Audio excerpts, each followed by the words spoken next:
Mr. Speaker, sir, I welcome the opportunity given to me to share my views on this audacious COVID-19 bill, which paves the way for a new health-related economic and social landscape. But before I go to my speech, Mr. Speaker, sir, and after listening to the leader of the opposition, my good friend, Honorable Alan Ganu, always has a motto, Bon Dieu béni. Actually, we have been blessed. We have been blessed, first of all, because we have been able to contain the virus. And secondly, we have been blessed that the opposition is not in power. Because otherwise, all the predictions of the World Health Organization would have been true today. When you listen to them, the leader of opposition is asking, why did we close our borders? These are the bold decisions that we took, that we succeeded to contain the virus. And they are shouting that we have had 10 deaths. Yes, it's a pity. Yes, we sympathize with the families. But what would have been the scenario today? What would have been the total amount of people that could have lost their lives if this government didn't take these bold decisions? Mr. Speaker, sir, there's only one reason why they are complaining. They just want to gain capital politics. C'est de pouvoir avoir un capital politique sur tout ce qui se passe aujourd'hui. Mais Monsieur le Président, la population aujourd'hui est éduquée. La population est derrière nous et la population sait que nous avons un Premier ministre sérieux et qui travaille dans l'intérêt de ce pays et de la population mauricienne. Mr. Speaker, sir, the world needs to draw lessons from the novel coronavirus. And Mauritius is no exception.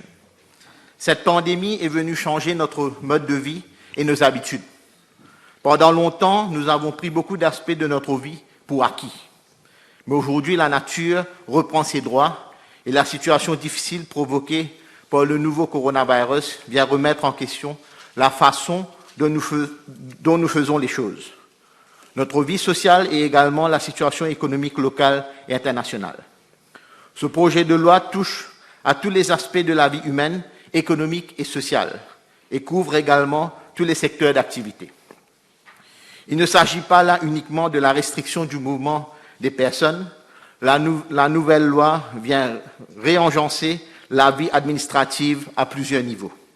À titre d'exemple, la protection des consommateurs a été renforcée et j'y reviendrai un peu plus tard. Monsieur le Président, une chose est claire, et chacun d'entre nous doit le comprendre. À travers la présentation et l'adoption du COVID-19 Bill, l'unique objectif du gouvernement est de protéger la population de tous les risques engendrés par le coronavirus. Nous ne voulons pas non plus que notre pays et notre population soient affectés par d'autres virus ou maladies qui pourraient nous attaquer à l'avenir. La clause 45 du COVID-19 Bill est explicite à ce sujet. Where it appears that any dangerous epidemic, endemic, infectious, or communicable disease has subsided, the Minister may make such a regulation as he thinks fit to prevent the resurgence and further spread of such dangerous epidemic, endemic, infectious, or communicable disease. Il est impératif que nous puissions faire face aux défis qui nous guettent, que ce soit sur le plan sanitaire, médical, social et économique.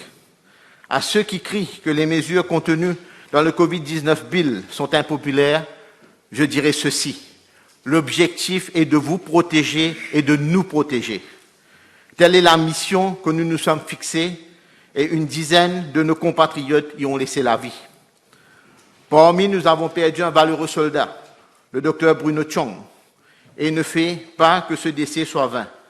À travers ces deux lois, on peut aujourd'hui au moins protéger ces médecins. Le Covid-19 vient de nous démontrer que rien n'est acquis et que des changements peuvent nous frapper à n'importe quel moment. Nous devons nous adapter. Le nouveau coronavirus attire aussi notre attention sur un point important. Si les gens faisaient preuve de responsabilité, nous n'aurions peut-être pas à imposer des lois sévères. Et malgré les règlements stricts imposés, jugez par vous-même le nombre de contraventions qui ont été établies pour non-respect du couvre-feu sanitaire. Mr. Speaker, sir, exceptional circumstances require exceptional measures. And I'm proud as Minister of Commerce and Consumer Protection of having been able to bring my humble contribution at the level of the National COVID-19 Committee and other committees set up by this government led by our Honorable Prime Minister to find ways and means to protect our country, assist our citizens locally and abroad, ensure that the required measures be elaborated and implemented regarding the fight against COVID-19 through appropriate medical treatment and prevention. And of course, make sure that our population get access to basic commodities, among others. At the level of the government, we have spared no effort and we have left no stone unturned in the fight against the COVID-19 pandemic. We are conscious of the responsibilities that lie upon our shoulders and failing is not an option. Monsieur le Président, travailler sans relâche durant des heures du matin jusqu'à fort tard dans la soirée, que ce soit en jour de semaine ou pendant le week-end, est une chose tout à fait normale pour les membres du gouvernement, à tel point qu'on oubliait les jours et les dates. La population et les futures générations nous jugeront sur les bases des résultats qui découleront des mesures préconisées dans le COVID-19 bill. Mr. Speaker, sir, a lot of criticism has been leveled against the government regarding the way we dealt with the COVID-19. Some people tend to give the impression that we would have managed the situation better than we did and are still doing. All of a sudden, everyone became an expert, putting forward all sorts of mind-boggling strategies on how to fight the novel coronavirus and save our population. But one should keep in mind that saying, or should I say yelling, that they have the miraculous solution to deal with the novel coronavirus is one thing, and walking the talk is yet another thing. No country can be used as a model, as each one has its own specificities. We could not copy what other countries have done. We on this side of the House, we have had the courage to come up with bold decisions to protect our country and our population. Guided by the Honorable Prime Minister, this government has taken the right decision at the right moment. Mr. Speaker, sir, I would like to seize this opportunity to pay tribute to the leadership of our Prime Minister.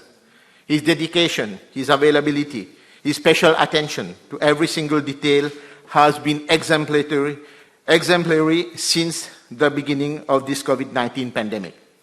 Chairing several meetings on a daily basis, centralizing every decision and action for impactful results, communicating with the nation on the major issues, though some members of the opposition are alleging that information are being hidden, are just few examples that show that his personal commitment in the fight against novel coronavirus.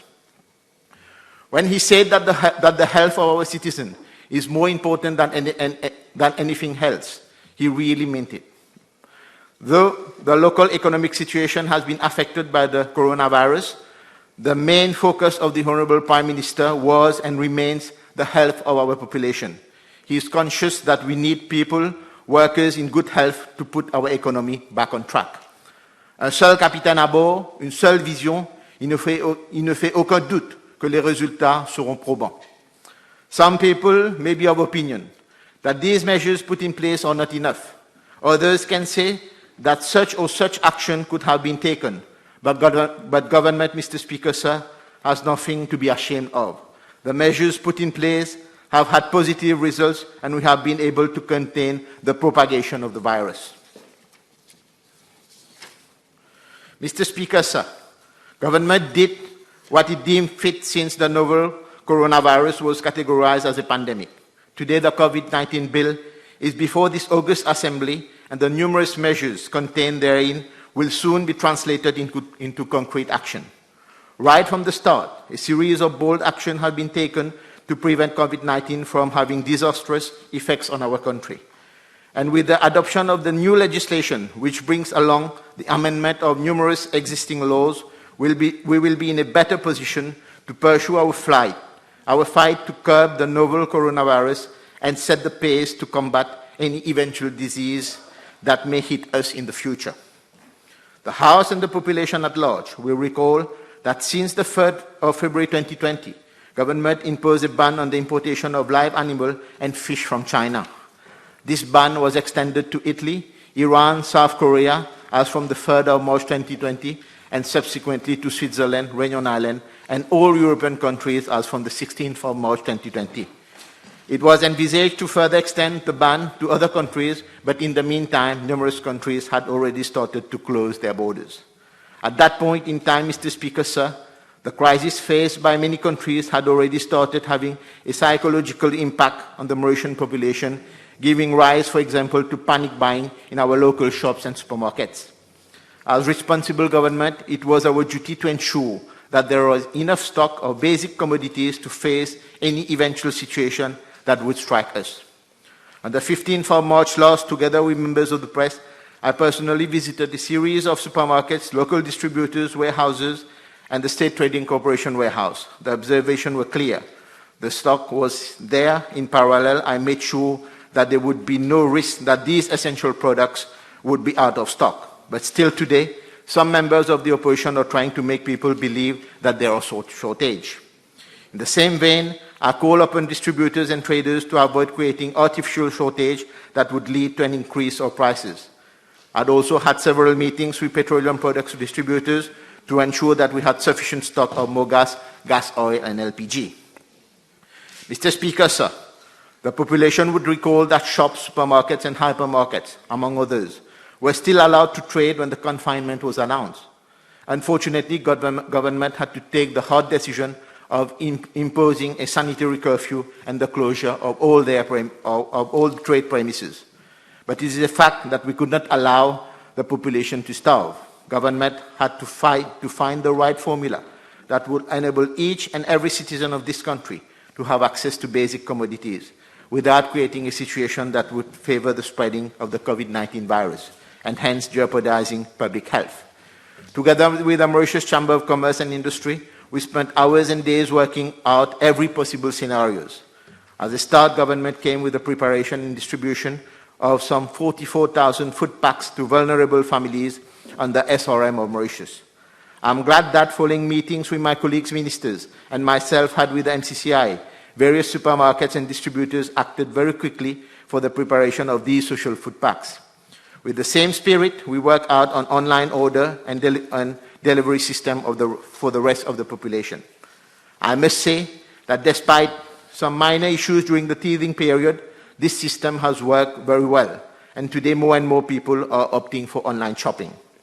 Nevertheless, Mr. Speaker, sir, it was imperative to put in place a system that would enable consumers to have access to a wider range of basic products.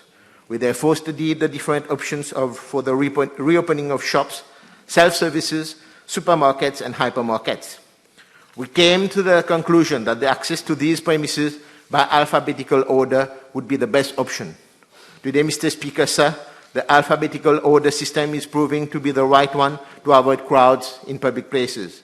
It is worth mentioning that this formula is now being included in the law, and this same system will guide the reopening of bakeries, hardware shops, and among others. Mr. Speaker, sir, unfortunately, it was imperative for government to come up with new measures, among others, to better protect the consumers. In these difficult times, traders should not think that they can cheat on consumers without bearing the consequences. Almost immediately after the confinement and subsequently the sanitary curfew, my ministry was informed of numerous cases of shops, supermarkets, and even pharmacies that were taking advantage of the difficult situation to impose exaggerated prices on consumers.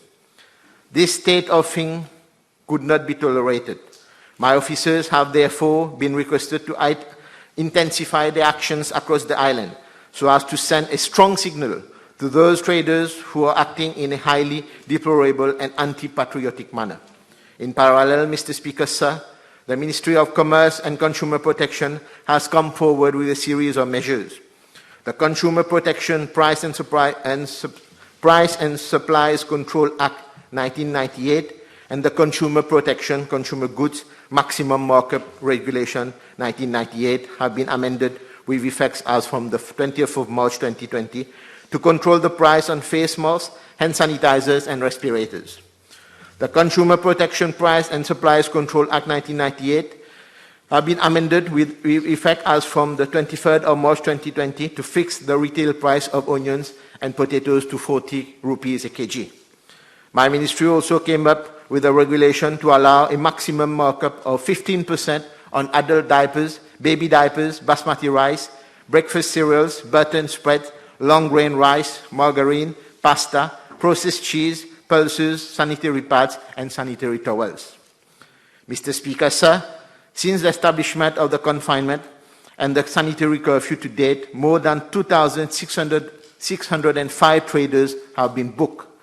These contraventions relate to the non-affixing of price labels on shelves, prices higher than prescribed, and trading without business registration. It is sad to say that in order to deal with the irresponsibility of some traders, we have had to send officers on the field when government is requesting everyone to stay safe at home.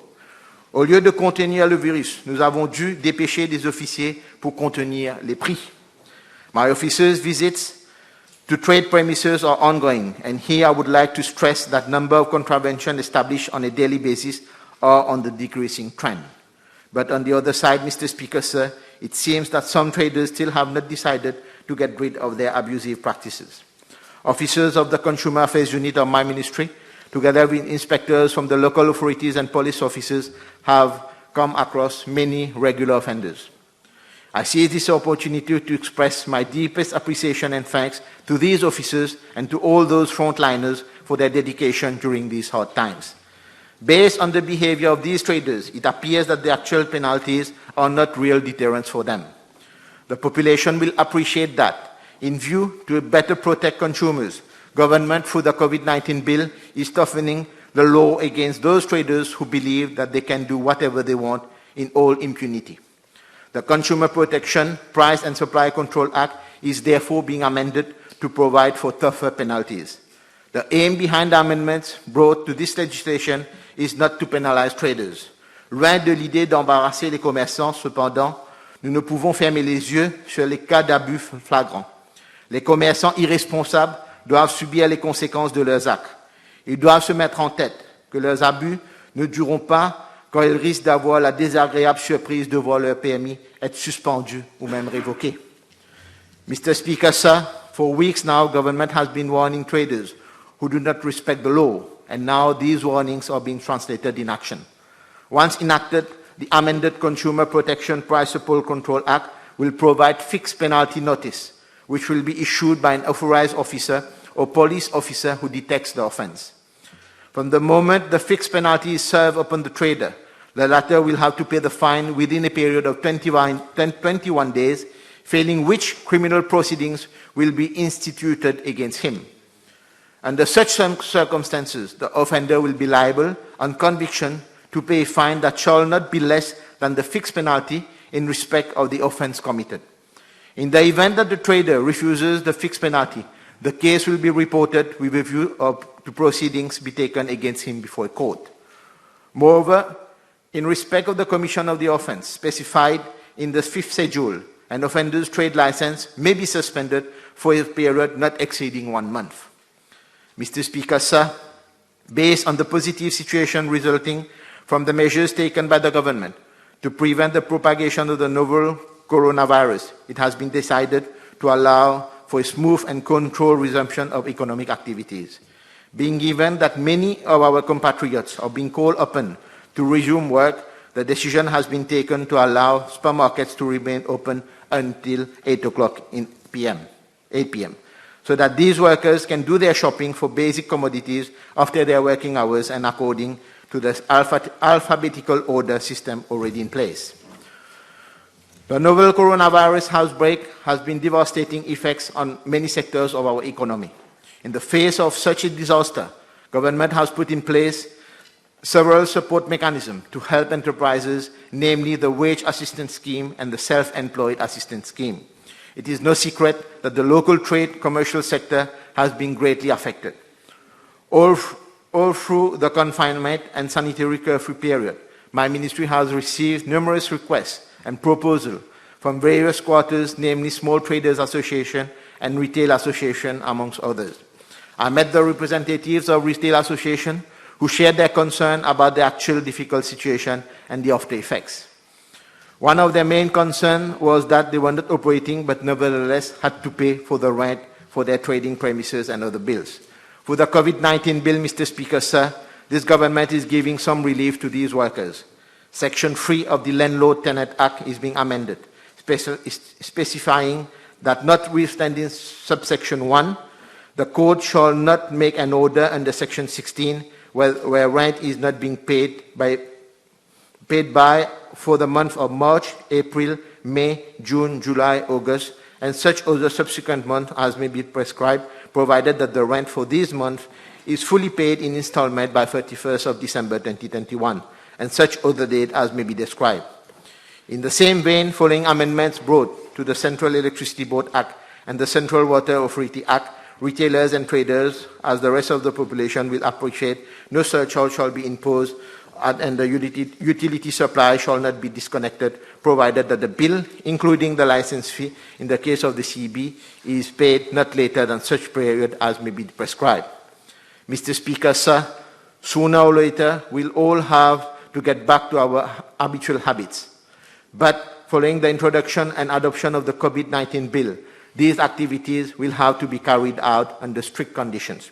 Face masks, hand sanitizers, social distancing will be an integral part of our daily life.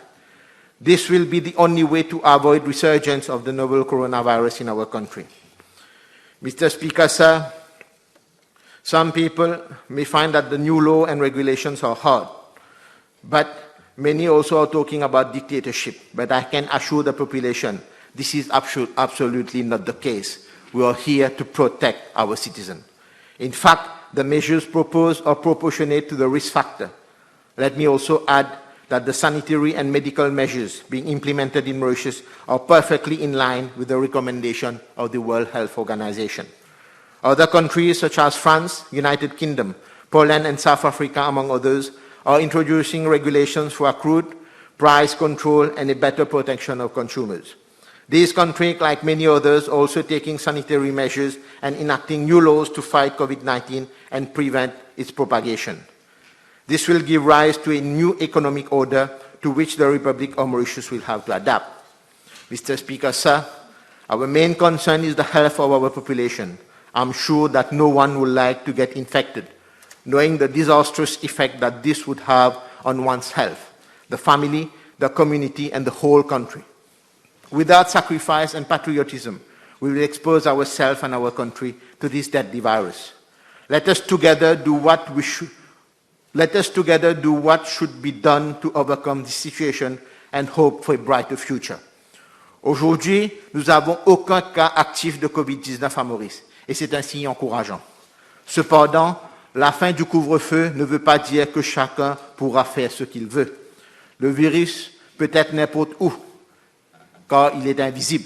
N'oublions pas qu'une personne porteuse du virus peut être asymptomatique et contaminer plusieurs personnes autour d'elle. Le souhait, c'est que chacun de nous fasse sa part des choses, et c'est le pays qui en sortira grandi. Dans les moments des grandes calamités, des moments comme celui-ci, que ce soit pour la peste, que ce soit pour la grippe espagnole, que ce soit pour les guerres ou de l'Ebola, il appartient aux politiques de trouver la solution. Notre rôle en tant que responsable politique n'est pas de garantir à tout prix les bonheurs privés, mais surtout d'enrayer les grands malheurs publics. Merci, Monsieur le Président.